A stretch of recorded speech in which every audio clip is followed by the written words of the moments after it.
आज का जैसे कि टॉपिक आपने सुना ही है, how to protect yourself from कोविड-19 बाय रेकी। नाउ, अगर हम रेकी की बात करें, रेकी से अगर हम बात के बारे में जानें कि रेकी से हम अपने आप को कैसे प्रोटेक्ट कर सकते हैं, तो इसके लिए टूल्स आपको रेकी में ही दिए जाते हैं। आपको टच थेरेपी सिखाई जाती है, आपको पहले 3 सिंबल दिए जाते हैं जो कि लेवल 2 में होते हैं। उसके बाद आपको मास्टर सिंबल दिया जाता है, राकू दिया जाता है, अ, जो मास्टर लेवल सॉरी जो थर्ड लेवल होता है उसमें, और आपको उसको अच्छे से यूज़ करना भी सिखाया जाता है। बट समहाउ हम कहीं ना कहीं कुछ ना कुछ गलतियां कर देते हैं। देखिए, कई कई बार हम ये नोटिस करते हैं कि कोविड-19 एक फिजिकल प्रॉब्लम है, सो हमें फिजिकल हीलिंग देनी है। पर हर फिजिकल हीलिंग के साथ, हर फिजिकल प्रॉब्लम के साथ कहीं ना कहीं इमोशनल ट्रॉमास भी जुड़े होते हैं, इमोशनल चीज़ें भी जुड़ी होती हैं। सो जहाँ तक हीलिंग की बात है, तो डेफिनेटली हमें फिजिकल सिंबल्स तो जॉइन अटैच करने ही करने हैं, बट इसके अलावा हमें जो इमोशनल सिंबल्स हैं उनका भी उपयोग करना उतना ही ज़रूरी है। अब कई लोग क्या करते हैं कि मैंने एक चीज़ नोटिस की है और कई बार नोटिस की है कि कई लोग लेवल 1 एंड 2 कहीं और से करने के बाद जब लेवल 3 करने हमारे पास आते हैं, सो देव टोल्ड अस कि हम हर हर हीलिंग के टाइम पे हॉन्सेशन एंड यूज़ करते हैं। But what is the use? मतलब आप ये बात सोचिए, अगर जिसकी आपको हीलिंग अपने सामने बैठे इंसान की करनी है, तो हॉन्सेशन एंड क्यों यूज़ करेंगे आप? वो तो डिस्टेंस हीलिंग के लिए है। सो आप उसको यूज़ क्यों करेंगे? आप एक तरह से उस सैंडविच को वीक बना देते हैं। So try and understand, logics लगाइए, समझिए कि हमें कब कौन सा सिंबल क्यों ज़रूरी है। आज की डेट में जो कोविड-19 चल रहा है, देखिए पहले के टाइम में जो कोविड-19 आया था, उसमें क्या था कि जो हमारे जो अंदर वायरस था वो हमारे गले और नाक के थ्रू हमारे अंदर जाता था, और इसीलिए हम गर्म पानी पे बहुत फोकस देते थे। गर्म पानी पीजिए आप, काढ़े पीजिए, ये कीजिए, वो कीजिए। काढ़ा पीना ज़रूरी है, डेफिनेटली ज़रूरी है। क्यों? क्योंकि उससे आपकी इम्यूनिटी बूस्ट अप होती है। अगर आपके अंदर इम्यूनिटी स्ट्रांग नहीं होगी, तो डेफिनेटली कहीं ना कहीं आप उसको रेजिस्ट नहीं कर पाएंगे। सो डेफिनेटली आपको अपने आप को उसके लिए तैयार करने के लिए, इस महामारी से लड़ने के लिए अपनी इम्यूनिटी को स्ट्रांग करना पड़ेगा। पर काढ़े वगैरह पीने पड़ेंगे, और कुछ और बेसिक सी दवाइयाँ हैं, जैसे कि हर हर तरफ जब भी आप बात करते हैं तो कहा जाता है कि विटामिन सी यूज़ कीजिए, जिंकोविट खाइए, लिम्सी टैबलेट लीजिए। सो ये बहुत कॉमन सी चीज़ें जो हमें करनी है जब कभी भी हम घर से बाहर जाते हैं। अव्वल तो अवॉइड कीजिए घर से बाहर जाना जितना हो सके। पर जब कभी हम बाहर जाते हैं, आने के बाद कोशिश कीजिए कि आप घर के बाहर वाले बाथरूम में ही सबसे पहले नहा लें और कपड़े पूरे चेंज करें। दैट वेज आप वो इन्फेक्शन या फिर वायरस किसी भी हद में अंदर नहीं लेके जा रहे। जो स्लीपर्स आप बाहर से पहन के आते हैं, कोशिश कीजिए कि वो स्लीपर्स तक वहीं पर उतर जाएं, अंदर ना जाएं आपके घर के। सो ये कुछ छोटी छोटी सावधानी है जो हम कर सकते हैं। गिलोय का यूज़ कर सकते हैं हम उसके अलावा कुछ काढ़े बना सकते हैं जिसमें कि हम अदरक, लौंग, इन चीज़ों को सेवन कर सकते हैं। ऑक्सीजन बढ़ाने के लिए बहुत ही उपयोगी घरेलू नुस्खा है कि आप कपूर लीजिए, कपूरदानी में थोड़ा कपूर डालिए, उसके ऊपर थोड़ा सा लौंग डालिए और उसे बर्न आउट कीजिए। उससे जो फ्रेग्रेंस आएगी, उस फ्रेग्रेंस से भी आपके आसपास जो ऑक्सीजन लेवल है उसकी मात्रा बढ़ती है। और कई लोग ऐसे हैं जिनको महसूस होता है कि उनको फ्रेग्रेंस नहीं आ रही है, उनका टेस्ट चला गया। सो ये चीज़ उनके लिए तो बहुत बहुत ज़्यादा ज़रूरी है। अब मैं बात कर रहा था कि पहले का जो वर्जन था कोविड-19 का, वो ऐसा था कि गले और नाक के थ्रू जो वायरस था वो अंदर जाता था, और हम उसको कहीं ना कहीं रोक पाते थे, गार्गल करके रोक पाते थे। गर्म पानी पीकर उसको स्टमक में ले जाते थे और स्टमक में ले जाकर उसको वेंट डिस्पोज कर देते थे। बट आज की डेट में जो कोविड-19 है, जो ये वायरस है, दैट इज स्मार्ट इनफ। वो अब क्या कर रहा है, वो हवा में होने की वजह से वो हमारे नाक या हमारे मुंह के द्वारा सीधा लंग्स तक पहुंचता है। इसीलिए आज की डेट में जो आरटी-पीसीआर रिपोर्ट है उसमें नेगेटिव आता है, और सिम्टम्स इतने स्ट्रांग होते हैं कि हमें पता होता है कि हमें कोविड है, पर बार बार रिपोर्ट नेगेटिव दिखाती है। सो एक एक डायलमा आता है कि मुझे हुआ क्या है, मुझे बुखार क्यों हो रहा है, मेरा टेस्ट क्यों चला गया है, मेरी स्मेल क्यों चली गई है, मेरे को सांस लेने में दिक्कत क्यों हो रही है, क्या इशू है। ये जब तक मालूम पड़ता है, जब तक इस बारे में हम ज़्यादा जानकारी प्राप्त कर पाते हैं, तब तक हमें पता चलता है कि हमारे लंग्स जो हैं वो बहुत ज़्यादा इम्पैक्टेड हो चुके हैं, ऑक्सीजन लेवल्स जो हैं वो गिर चुके हैं। प्लीज़ जिन लोगों ने अभी तक ऑक्सीमीटर नहीं लिए हैं वो ऑक्सीमीटर ज़रूर लें। ऑक्सीमीटर लेने से फ़ायदा आपको ये होगा कि आप दिन में 2-3 बार चेक कर सकते हैं अपने ऑक्सीजन लेवल्स, और उससे आप ये एक फेयर आइडिया बना सकते हैं, लगा सकते हैं कि आप कहाँ पर खड़े हैं, आपकी आपकी बॉडी कहाँ खड़ी है, कहीं ऑक्सीजन लेवल गिर तो नहीं रहे। सो इन चीज़ों को ध्यान दीजिएगा। ये कुछ छोटी छोटी माइनर सी चीज़ें हैं जो हमें समझनी चाहिए। इसके अलावा और भी बहुत सी चीज़ें हैं जो हम कर सकते हैं, पर फिलहाल मैं आता हूँ कि इस नए वर्जन में होता क्या है। सो जब ये वायरस हमारे लंग्स में जाता है, हमारे लंग्स को ख़राब कर देता है, उसके बाद कोविड डिसअपियर्स, वो चला जाता है। आया, उसने इम्पैक्ट किया और चला गया। हम कोविड ही ढूंढते रह जाते हैं, हम आरटीपीसीआर रिपोर्ट ही करते रह जाते हैं, होता कुछ भी नहीं, कुछ नहीं निकलता, बट बॉडी बहुत बुरी तरह से हैम्पर हो जाती है। मैंने कई लोगों के बारे में सुना है कि within 2 or 3 days they lost their life, they lost their organ. So बहुत बहुत बुरी हालत चल रही है। और मैं, क्योंकि मेरी सिस्टर खुद इस चीज़ से गुजर रही है, मैंने उसको देखा है कितना वो परेशान है और कितनी मुश्किल से हमें बेड मिला है। जो बेड मिला उसके बाद हम उसको रिकवर होते हुए देख रहे हैं, तो तब भी डॉक्टर्स बार बार ये कह रहे हैं कि रिकवरी के ऊपर ये मत सोचो कि रिकवर हो रहा है, she is still critical, she is still critical. So lungs की बात है, lungs would take some time to recover, और ऐसी नौबत आने से हम तभी रोक सकते हैं अगर हम बाहर निकलना बंद करें, एटलीस्ट कम करें। और अगर हम कम कर दें, बाहर ना निकलें, और अगर निकलना भी पड़े तो अपने आप को पूरी तरह से प्रोटेक्ट करके निकलिए। सैनिटाइज़र, हाथ धोना बार बार, मास्क, दो दो मास्क कम से कम पहनिए। आप एक सर्जिकल मास्क पहन सकते हैं, दूसरा आप N95 मास्क पहन सकते हैं। It is up to you, it is up to you. I can just tell you what you can do and what you should not do. So there are certain things जो हमें करनी चाहिए। और बच्चों को खास ध्यान दीजिए कि वो पौष्टिक आहार खाएं, फास्ट फूड की तरफ ना भागें। हम लोग भी अगर हो सके तो अच्छे से अच्छा फूड खाएं। जब कभी भी हम सब्ज़ी या फ्रूट लेते हैं बाहर से, वेंडर से, तो कोशिश कीजिए कि उसे पहले धो लें, अच्छे से धो लें। बेकिंग सोडा में भी धो सकते हैं उसको, और उसके बाद ही उसको यूज़ किया जाए। So there are certain things जिनसे कि हम अपने घर में आने वाले वायरस को रोक सकते हैं। क्योंकि आज की डेट में ये ऐसे है जैसे कि एक किसी ज़माने में लड़ाइयाँ होती थी दो राजाओं के बीच में, और एक सेना आपके द्वार पे खड़ी है और दूसरी सिर्फ उसको डिफेंड कर सकती है। तो हम सिर्फ डिफेंडिंग रोल कर सकते हैं, डिफेंड कर सकते हैं अपने आप को, और कुछ नहीं कर सकते। सो इस दौरान मैं आपसे ये बताना चाहूँगा कि जैसे कि टॉपिक है रेकी से हम कैसे अपने आप को बचा सकते हैं। बहुत से लोग हैं रेकी जानते हैं, पर वो उसे इम्प्लीमेंट नहीं करते, या फिर इम्प्लीमेंट करते हैं तो वो ये नहीं जानते कि मुझे इम्प्लीमेंट करना कैसे है। देखिए, सबसे पहली चीज़, आप इसमें अपने होंशे शुनैन का तभी इस्तेमाल करेंगे जब आप डिस्टेंस हीलिंग करेंगे। अदरवाइज चौकरे, सेहकी, ये तो मस्ट हैं। जैसा कि आप जानते हैं कि ये जो वायरस है ये बहुत ही ज़्यादा स्ट्रॉन्ग है, बहुत ज़्यादा इम्पैक्ट करता है, तो आपको डाइकोमियो का सिंबल ज़रूर यूज़ करना है।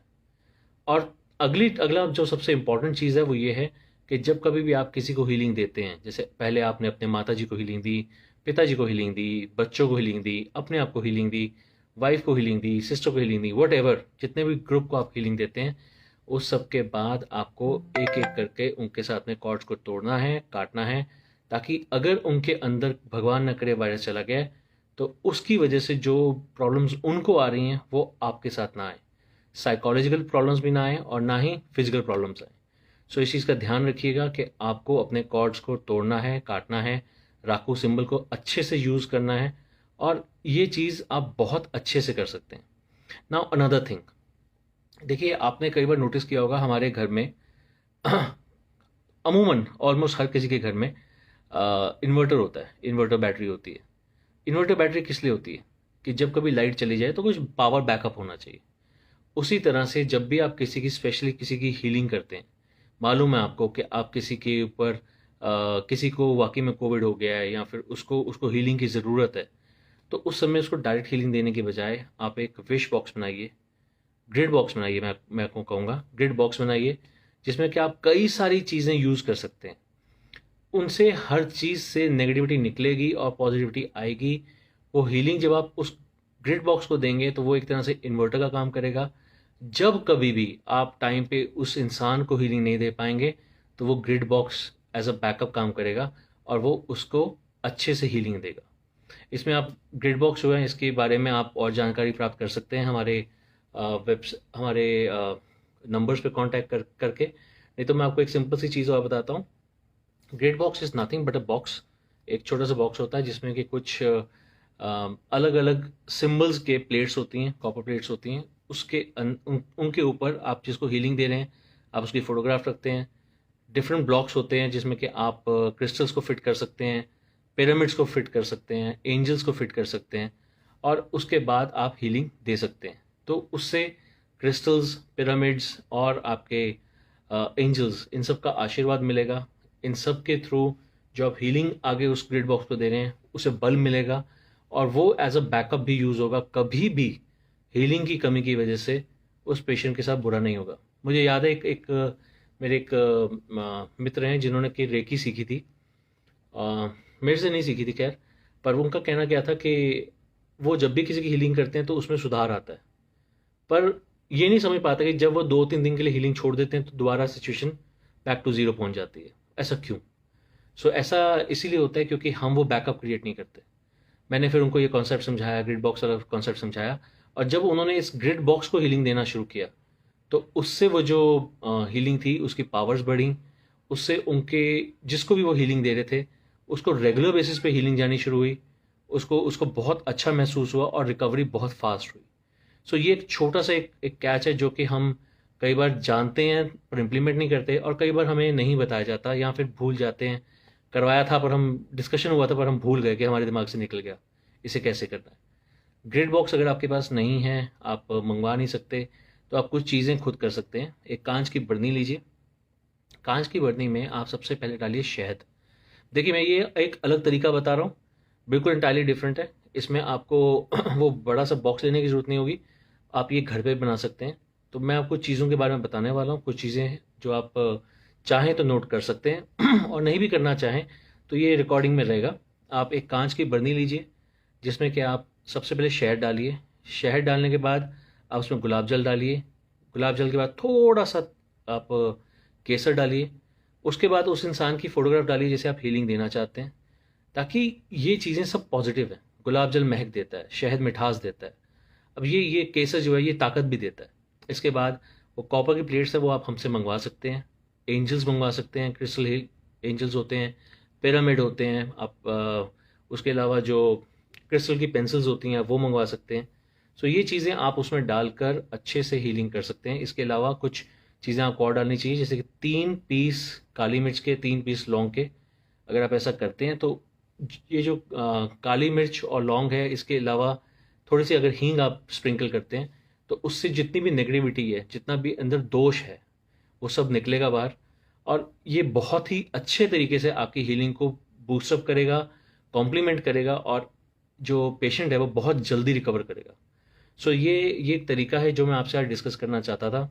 जो लोग रेकी जानते हैं वो ऑलमोस्ट सब कुछ जानते हैं, बट शायद ये एक तरीका इम्प्लीमेंट नहीं करते हैं। तो मैं जिन लोगों ने मुझसे किया है नॉर्मली मैं उनको बताता हूँ, बट स्टिल कई बार ऐसा होता है हम चीज़ें भूल जाते हैं कि हमें कैसे उनको इम्प्लीमेंट करना चाहिए। और अगर अगर आप अच्छे से इम्प्लीमेंट करेंगे, अच्छे से काम करेंगे, तो आप डेफिनेटली आप बहुत अच्छे से आप हीलिंग कर सकते हैं, अपनी भी, अपने परिवार वालों की, दोस्तों की, कईयों की आप हीलिंग कर सकते हैं।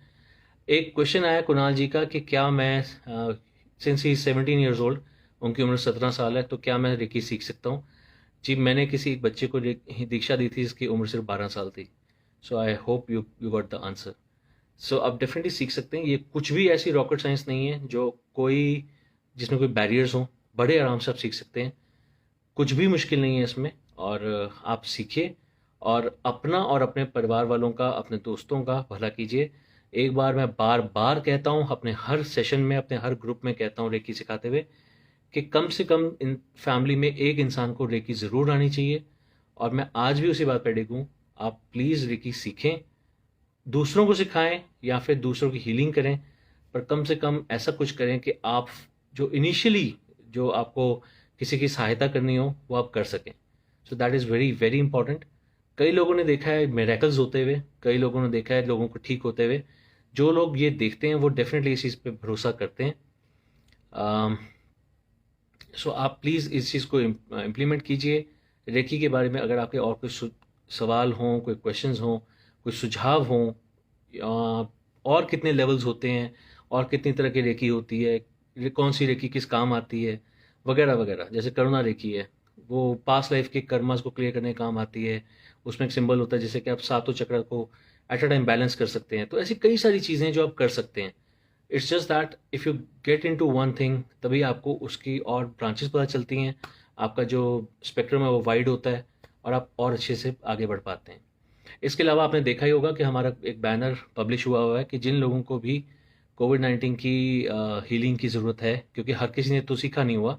सो आई कैन अंडरस्टैंड कई लोगों ने नहीं सीखा हुआ, और लास्ट मोमेंट पे मैं उनको ये नहीं कहूँगा 15 दिन सीखो फिर दीक्षा लो, फिर उसके बाद आप अ, आगे उसके बाद यूज़ करना, तब तक कहीं मुश्किल ना हो जाए।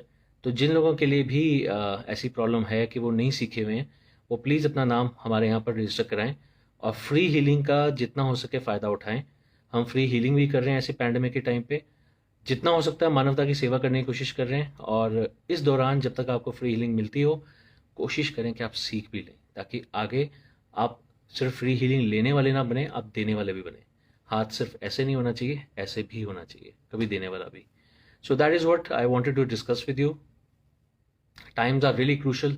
मैं अपने घर से तकरीबन 400 किलोमीटर दूर यहाँ पर बैठा हुआ हूँ, मेरी सिस्टर ठीक नहीं है। और आज का सेशन मैंने हालांकि सारी क्लासेस रोकी हुई हैं, बट आज का सेशन मेरे लिए, मुझे ऐसा लगा कि मेरे मेरे इमोशंस के साथ जुड़ा हुआ है, क्योंकि I can see what is happening to my sister. तो इसीलिए मैं आप लोगों से शेयर करना चाहता था। सो मैं उम्मीद करता हूँ कि आप लोगों का बहुत फ़ायदा होगा। जिन लोगों को रेकी नहीं आती या कुछ भी डाउट है, वो हमें कॉल कर सकते हैं। अपने लिए फ्री हीलिंग ज़रूर करवाएं, और जिन लोगों को आती है वो सही तरीके से हीलिंग करें, अपना और सबका फ़ायदा करें। सो thank you very much for going through this session. मैं उम्मीद करता हूँ आपको बहुत हेल्प होगी। बाकी और क्वेश्चंस हैं अगर आपके कोई, तो आप हमारे गिवन नंबर्स पे हमें कांटेक्ट कर सकते हैं। उसके अलावा आप हमारी वेबसाइट www.makes.com पे हमें हमारे पास अपने क्वेश्चंस भेज सकते हैं, और कोई क्लैरिफिकेशन या फिर कोई और जानकारी आप लेना चाहें तो आप ले सकते हैं। So thank you very much for going through this session once again. Have a nice day, take care, good bye.